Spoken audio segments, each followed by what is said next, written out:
Welcome to episode 171 of This Week in Linux, recorded live on October 9th, 2021. From the Destination Linux Network, I'm Michael Tunnell. And if you're new to the show, this is the podcast that will keep you up to date with what's going on in the Linux world, and I'll give you my take as a 20-year plus Linux user. That we have so much to get to, so much news, whether it's mobile, enterprise, so much. Let's just jump right into your weekly source for Linux GNews.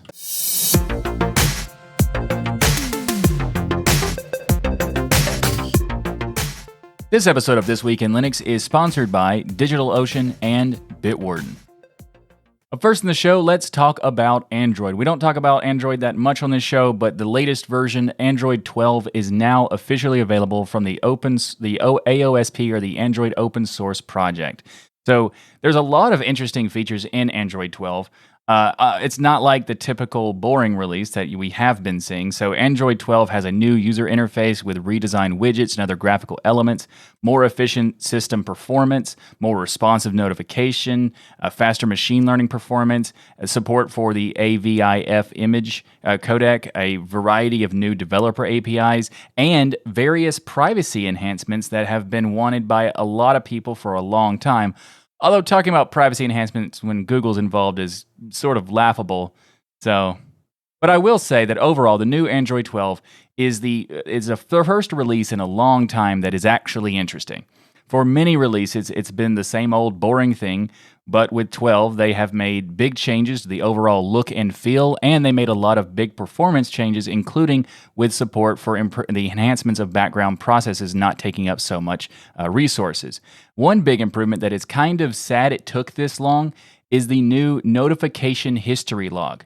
I can't tell you how many times I've accidentally swiped away something that I didn't mean to, just because some random thing popped up in the notification. So when I swiped it, I swiped the wrong thing, and it changes orders when that happens. And that's happened so many times that it's very annoying. But this is a much needed improvement.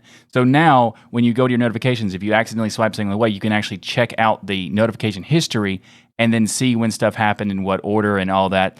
And it's very surprising it took over a decade for anyone to figure out that was necessary. There's actually third-party applications to kind of compensate for that, and now finally Android has that. It took a while, but it's great that it's finally here. So now if you want to learn more about Android 12, there's a lot of new stuff. There's some video demos and stuff like that I'll have linked in the show notes. So if you want to check out the latest information about what happened with Android 12, you can find links in the show notes. Up next in the show, we've got an exciting update for Asahi Linux. I first talked about this effort in January of this year, and in that time, the project went from a hopeful goal to now seeing the fruits of that labor becoming a nice, ripe apple. Get it? Apple? Okay, for those who are unaware how awesome that dad joke was, Asahi Linux is the project being made to get Linux working on Apple's M1 Mac line of computers. Plus, the goal of Asahi Linux project is to upstream everything into the Linux kernel, so that is a fantastic thing, and they've got a lot of stuff already in the kernel being reviewed. We have been following this progress since it started, and today I have something great to tell you about it. And that is that with the progress made over the past month, Asahi Linux is usable as a basic Linux desktop on M1 Mac hardware, albeit without GPU acceleration, which will be coming later. But this is fantastic. And now, also there are many new Apple M1 driver submissions under review for mainline, such as including the pin control, I2C driver, ASC mailbox, I/O, MMU, 4K handling, and also device power management. All of these things are currently being reviewed, and there's a lot more that are pending to get reviewed very soon, which is just awesome.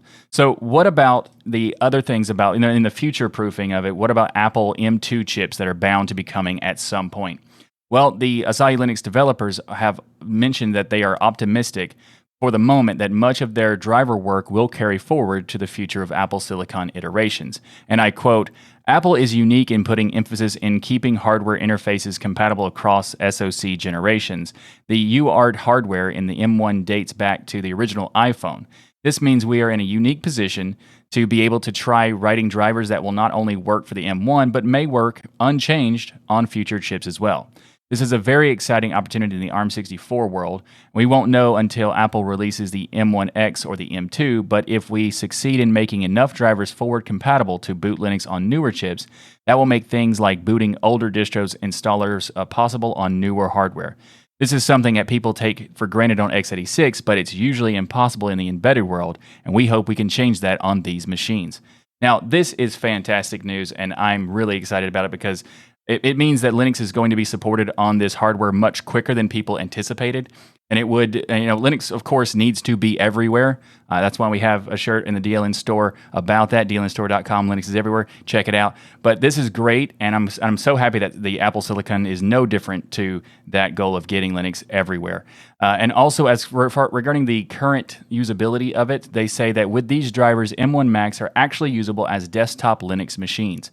While there is no GPU acceleration yet, the M1 CPUs are so powerful that software-rendered desktop is actually faster on them, in their opinion, than the Rockchip ARM64 machines with hardware acceleration.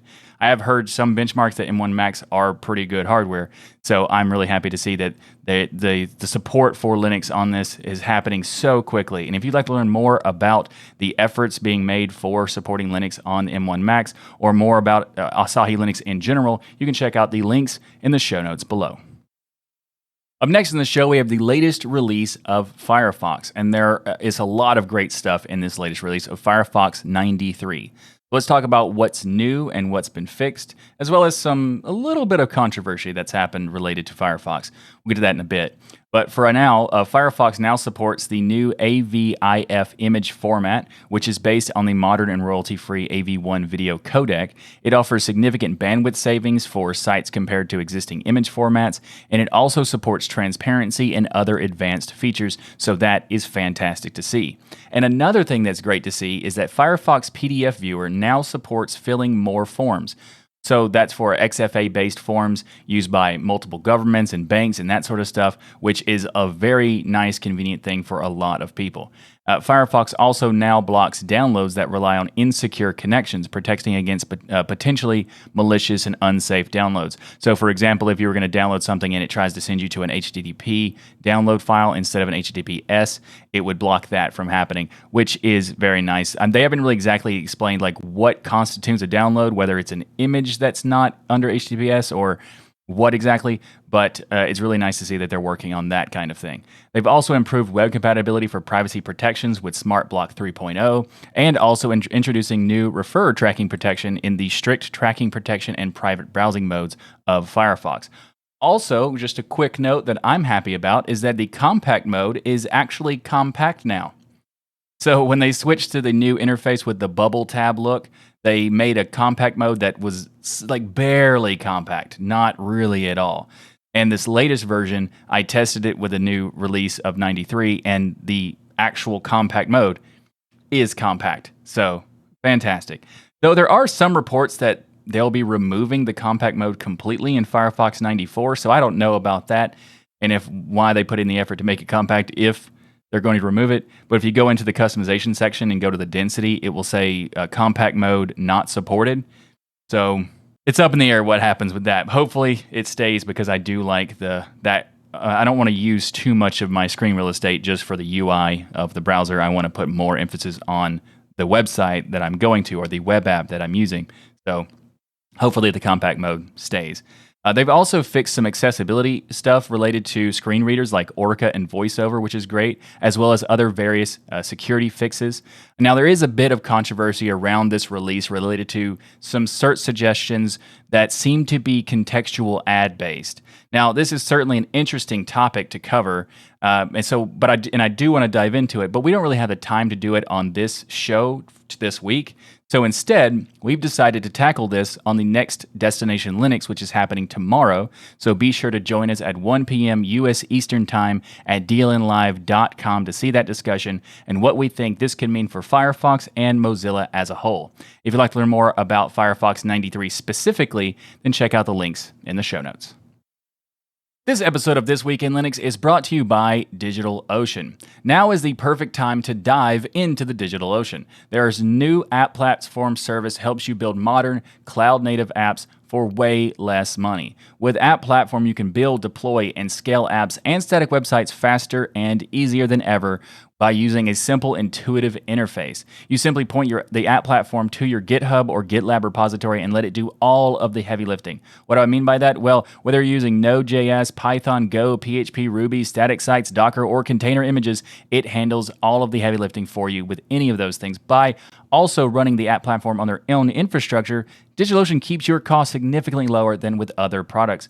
And they built it on top of DigitalOcean Kubernetes, which provides a smoother migration path so you can take more control of your infrastructure setup as well. And as a listener of the This Week in Linux podcast and a member of the DLN community, you can get started right now with this to create your world-changing app with their app platform for free. That's right, for free, actually better than free, because if you go to the app platforms, DigitalOcean's giving you a $100 free credit by going to do.co/DLN. Again, go to do.co/DLN to get started with a $100 free credit on DigitalOcean's new app platform service. And we want to thank DigitalOcean for sponsoring this episode of This Week in Linux.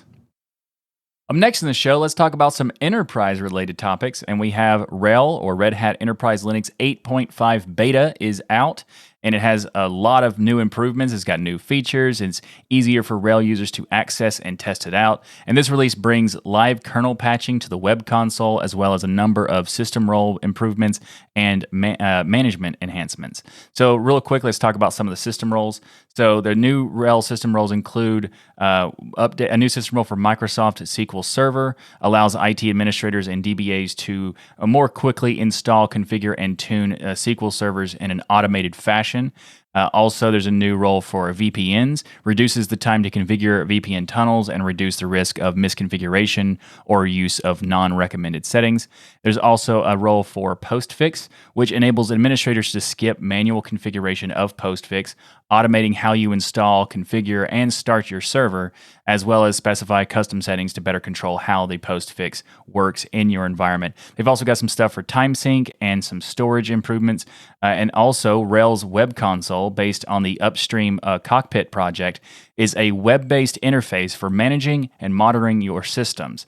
And it has a kernel live patching management via the web console, which is awesome because that gives you a lot of control inside of Cockpit, which is just really cool. Cockpit is a really interesting project, and if you've never used it before, you should check it out if you do any kind of virtual machine management and deployment and that sort of stuff.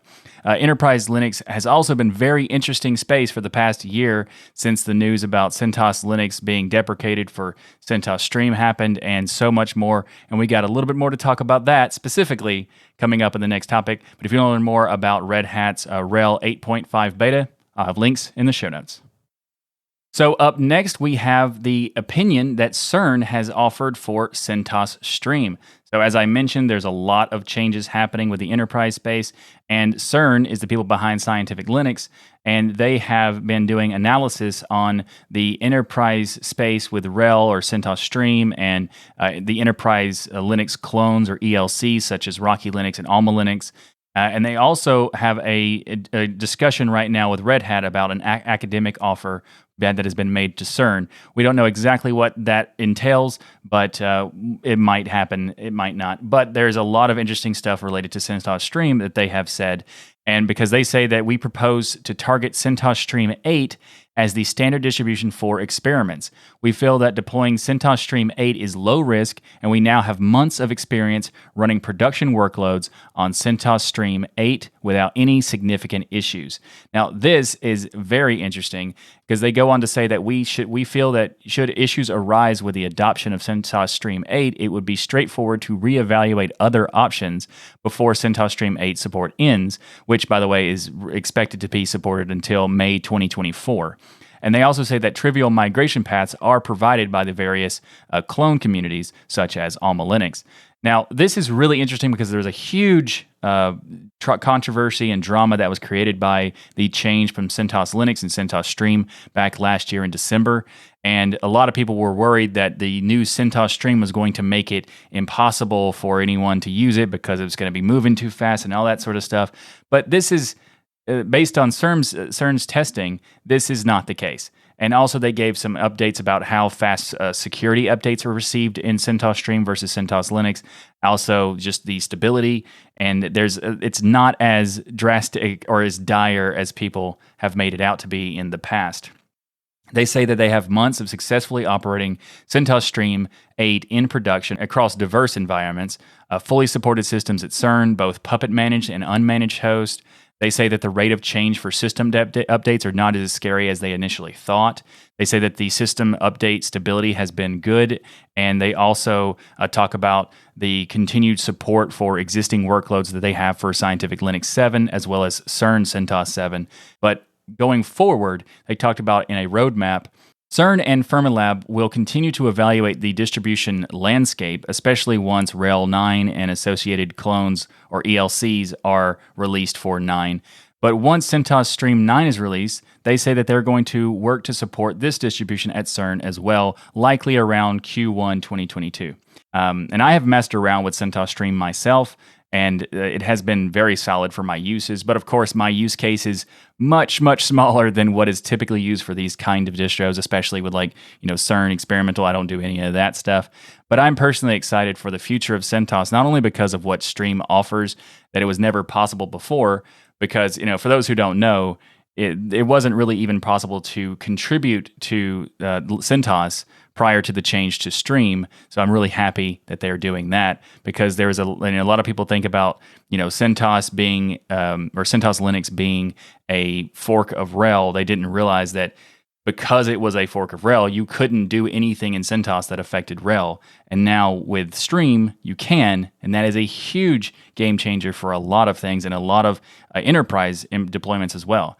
I'm also excited to play with RHEL Official, since it's possible now for free up to 16 instances, as well as check out some of the clones like AlmaLinux. So I think this is a very interesting news from CERN. It might subdue some of the doomsday predictions and whatnot. Maybe not. I don't know. But I think overall, when you consider every factor, when you're talking about the clones that exist, when you're talking about CentOS Stream and how it updates nowhere near as fast as people thought or chaotic as people thought it would, and how RHEL is now available for more people in easier ways and even free in a lot of cases, I think that the enterprise space for Linux has become super interesting and just continues to develop in that. And if you'd like to learn more about this news from CentOS or CERN, I'll have links to a PDF slideshow that they released related to this news in the show notes below. Speaking of AlmaLinux, we've also got some news from them, as they have announced that membership in the AlmaLinux Foundation is now open to everyone, and it's 100% free to become a member. What does this mean exactly? Well, this is one of the reasons why I'm so interested in AlmaLinux when it comes to the various CentOS clones. There are many clones, but in regards to governance and structure, I think AlmaLinux seems to be checking every box. So AlmaLinux Foundation was created as a 501c6 nonprofit in order to put ownership of the OS and the IP and the direction of the project in general into the hands of the community. Now, there are clones that are controlled by companies, but to my knowledge, I think AlmaLinux is the only one of this kind of implementation, so that's why I'm more interested in AlmaLinux. And by joining as a member, people have the right and the ability to vote on board members and the direction of the project. Now, to quote AlmaLinux, they say that we all own AlmaLinux now, and no one can change that forever. Not Cloud Linux, not any other corporation or anyone else. Our fate and future are in the hands of every member and is ours alone to control. We're no longer bound by one person, a group, or entity. It cannot be bought, nor sold, nor transferred, or fought about. Now, this is really interesting, and for my personal needs, I put AlmaLinux in my top 3 choices, right up there with using RHEL directly, thanks to the 16 free license I mentioned in the last topic, and also CentOS Stream, because contrary to popular belief, it doesn't seem to be that bad. Now, it's not verbatim of what CERN said about it, but, close enough. So it's really interesting that they're doing this, and if you are wanting to be involved in the way of becoming a member for AlmaLinux, you can find more about what they're doing and how to become a member in the show notes below. This episode of This Week in Linux is brought to you by Bitwarden. Get started right now with your free account at bitwarden.com/DLN. Bitwarden is an awesome password manager that allows you to have peace of mind knowing that your online accounts are secure. How does it do that? Well, it provides you with a bunch of great tools such as the secured vault where you can store all of your passwords. You can also use the generator for automatically making your passwords. And you can also use Bitwarden to automatically fill in those passwords on login forms so you don't have to do any of this stuff. You can also access your data on many different types of devices, whether it's a web browser, mobile applications, desktop application, or even on the command line. You have all of these great options to do it. And Bitwarden seals and encrypts your private data with end-to-end encryption on your devices, so it's encrypted before it ever leaves your devices, so you know that you're the only person who has access to your data, which is super important for the kind of data that you'll be using Bitwarden for. So go to bitwarden.com/dln to get started. And did I mention you can get started for free? Well, you can, but I also think you want to check out their premium accounts because it starts at less than $1 per month. That's right. For less than $1 per month, you get 1 gigabyte encrypted file storage, 2-step login with YubiKey, U2F Duo, Vault Health Reports, Bitwarden Authenticator for temporary one-time password, private customer service, and so much more. Plus, Bitwarden is open source software and they do security audits to make sure, and they publish those security audits to show you the efforts they are taking to make sure Bitwarden is a safe place for your data. So go to bitwarden.com/dln to check it out. And also, real quick, they have business accounts and family accounts, and it's so easy to set up a family account for someone to be able to help them get started with a password manager if they've never used it before. It might be a little bit for some people to get started, and this makes it possible for you to easily set it up for them and even share passwords back and forth with an organizational vault, whether it's a business or a family. You know, so many great features in Bitwarden. So go to bitwarden.com/dln to get started. And thanks again to Bitwarden for sponsoring This Week in Linux. And speaking of passwords, Bitwarden makes it really easy to generate a new Twitch password for those who have a Twitch account. If you're not familiar, Twitch has been dealing with some messy stuff recently with bot hate raids, which of course are pathetic and awful, but it seems to have gotten worse for Twitch. Twitch has confirmed that there has been a data breach. Of course, they haven't been very forthcoming about what all happened within this breach, but based on the reports, it's not good. In fact, the reports say that 125 gigabytes of company data has been leaked. Now, there is no indication yet that it includes login details. It's probably a good idea to just change your Twitch password anyway, just in case. Also, they have announced that they were changing the keys for every single account. So if you are a Twitch user, you do have to go in and change the key to make sure your streams work again. Now, there is some information that we have based on the reports about this leak and as far as what it contains. So it says that Twitch's source code with repository commit history going back to its early beginnings is included in this leak, which is very, very interesting. Mobile, desktop, and video game console Twitch clients are included in this. Various proprietary SDKs and internal AWS services used by Twitch. Every other property that Twitch owns, including IGDB and CurseForge, is apparently included. The leak also shows that Amazon Game Studios is working on a Steam competitor called Vapor. Now, that's pretty interesting, and I do want to cover that when it comes out because a Steam competitor is something that could be interesting to talk about. That's all we know is just a little bit that much is all we know. And also streamer payout reports showing some people's like how much money they've gotten from being a streamer on Twitch. Also, Twitch's security tools are included, and this data dump was labeled as a part 1 by the person who posted it on 4chan. And if it is a multi-part release, well, it could get pretty ugly for Twitch. We'll have to wait and see what happens here. But, you know, if you want to change your password, it'd be really easy to do that with Bitwarden. So think about it. And if you'd like to learn more about this Twitch news, I'll have links in the show notes below. Up next in the show, let's talk about the Fairphone 4, which is coming soon. Pre-orders will be available very soon, I think in the beginning of November. Now, we talked about the Fairphone 4 in detail on episode 45 of Hardware Addicts, which was released yesterday. So if you want to have a full in-depth look at the Fairphone 4, then check that out. I'll have links in the show notes for episode 45 of Hardware Addicts. But some of the highlights that I want to talk about is the aims to be eco-friendly, sustainable, and even modular in design, making it possible to replace many parts of the phone. That's one of the reasons why I'm so interested in the Fairphone. It's also fair trade certified, which is fantastic, and I think the only phone that is fair trade certified.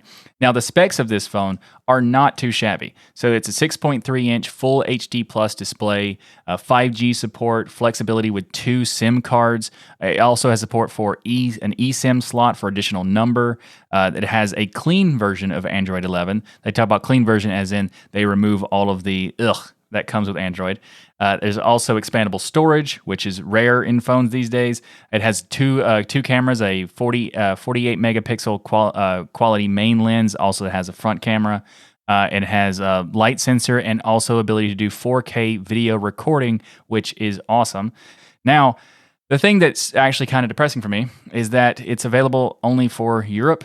I think it's only Europe, but it might be other parts of the world. But I do know it is not available for me to get very easily. So just a quick request, Fairphone, please make it easier for me to get it. I would appreciate that.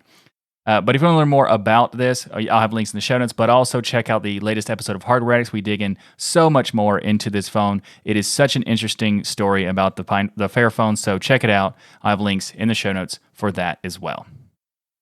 Up next in the show, we have some distro news, and we're going to be talking about Feren OS 2021.10. Now, we've covered Feren OS in the past, but it's been way too long. So let's talk about what the latest release of 2021.10 has. There are new wallpapers from Unsplash. One of the things I wanted to talk about is the splash screen and the lock screen has been completely redesigned for this latest release. And the end goal is to polish the feel for the process of logging in and smoothly transitioning from the splash screen and the login screen to the desktop. Now, when it relates to the lock screen, they were also using some elements from KDE Plasma's lock screen combined with their own effects and their own approaches. So they have featuring a sliding media status, a new interactive screen overall, and just many features related to the lock screen. Now, this latest version of 2021.10 is based on Linux 5.11 kernel, and it uses KDE Plasma 5.22. So you'll have the nice quick settings page that was released in Plasma 5.22, as well as all the other improvements that came with that. And if you'd like to learn more about what came out in Plasma 5.22, you can check out TWIL 155 for more information about that. Now, another thing that I want to talk about is we discussed some stuff that Firefox is doing recently, and how we're going to talk about that on Destination Linux. So be sure to join us tomorrow for that live stream on dlnlive.com. But something that's really cool in Feren OS is that Mozilla Firefox has a lot of modifications. For example, they have made it so that the compact mode and no title bar by default are set, so it looks really nice. Also, none of the stories stuff in the new tabs page are there. They also say that they removed some other new tab distractions. They've also disabled Pocket by default, so anybody who didn't like the fact that Pocket was there in their Firefox. And also, there was some telemetry stuff that some people do not like. Now, I'm not completely against telemetry. I think that there are times where telemetry is valuable, not only good, but actually helpful and that sort of stuff. But there is sometimes it can be taken too far. And in many cases, we've covered in the past where some applications did take it too far. Now, I don't think that Firefox is one of those applications, but some people do not agree with the way that they're doing it. And if you wanted to use Feren OS, you can just know that telemetry has been turned off on most of the things, and even some settings even some things you can change that are not available in the settings, but are available for like the about config and that kind of thing. There's also many more tweaks for the Firefox layout in Feren OS. And if you're interested in checking out Feren OS, I think that Feren makes a lot of cool experimental stuff with Plasma, and makes it's a really cool experience. If you wanted to see a bespoke, interesting approach to Plasma, then check out Feren OS 2021.10. Link in the show notes. Up next in the show, let's do a little bit of housekeeping, and I want to tell you about the latest episode of Destination Linux, episode 246. We talked about the Linux challenge that Linus Tech Tips is doing, and it's a very interesting conversation, but I also saw an update on their latest edition of the WAN show, where Linus mentioned that he wanted to have an experience that was more like what an average user would have access to. So he didn't want to take advantage of special treatment that he could have had, because of course he could have had it. A lot of people have offered it, whether they're average users or whether they're, me, I did as well on Twitter, and even distro developers have offered assistance. And he said he didn't want to take advantage of that because it's kind of a special treatment that most people wouldn't have the access to do. And I agree with him with that about that point specifically. However, he doesn't seem to be using any resources that are available to average users, such as, for example, the dlnforum.com. Anyone can join the DLN forum and get help with, getting started in Linux or really anything else related to Linux and open source. And one of the best things about the Linux community is the willingness to help. And with the dlnforum.com, that willingness is available to everyone and anyone. So this is something that he could use, and just whether you're Linus from Linus Tech Tips or not, you can check out dlnforum.com as well to get help with Linux or in just any questions you may have related to Linux and open source. So check it out, dlnforum.com. Also, be sure to join us tomorrow for Destination Linux because we're going to be talking about the Firefox topic that I mentioned earlier in the show. So be there at dlnlive.com at 1 p.m. U.S. Eastern. Up next in the show, we have some gaming news, and that is the latest version of PPSSPP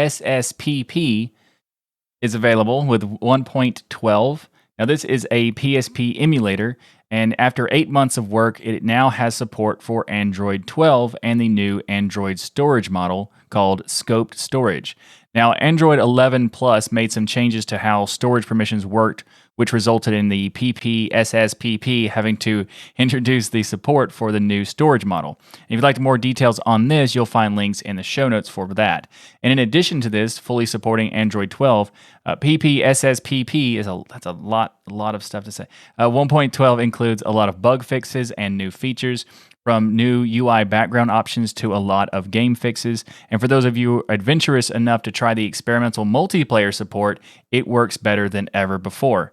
Now, the list is way too long to mention here, so I'll have a link in the show notes for more details, but for some of the highlights, lots of updated UI, like a joystick collaboration system and many new touch control options, as well as new backgrounds. Also, built-in CRC calculator to be able to check with others that your ISO is valid. Many graphical glitches have been fixed, and new texture filtering options for auto max quality for smooth texturing has been added. There's also new audio options to choose, like whether to switch between newly plugged in devices, also reverb volume, and a lot more. If you want to check out the latest version of PPSSPP 1.12, I'll have links in the show notes below. At last week's Linux Foundation Open Source Summit / Embedded Linux Conference, there was a presentation by Sony about their history with open source and Linux and how they've been accelerating their efforts into contributions for open source.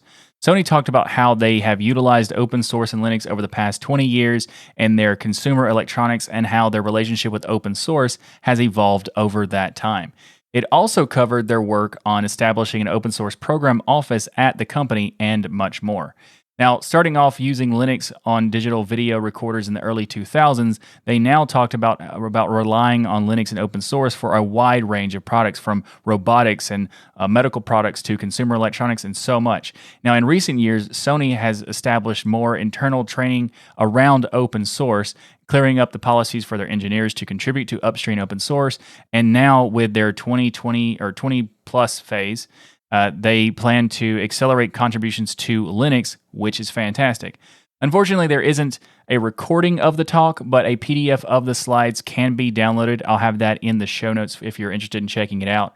And I found something very interesting on slide 19 of the slide deck. Sony mentions that they are expanding into game and film. They didn't offer much detail as to what that means exactly, but I'm hoping we may see a Linux-powered PlayStation at some point, because that would be awesome. Now, we've talked about this on Destination Linux in the past for related to how Sony and the PlayStation could be integrated with Linux, because Sony has such a great opportunity to integrate their gaming platform with Linux to battle Microsoft's Xbox/Windows approach. And I'm only speculating, of course, but I think it would be a very smart play in a lot of ways if Sony were to do that, even if it wasn't based on Linux necessarily, but had support between the PlayStation and Linux as a PC operating system.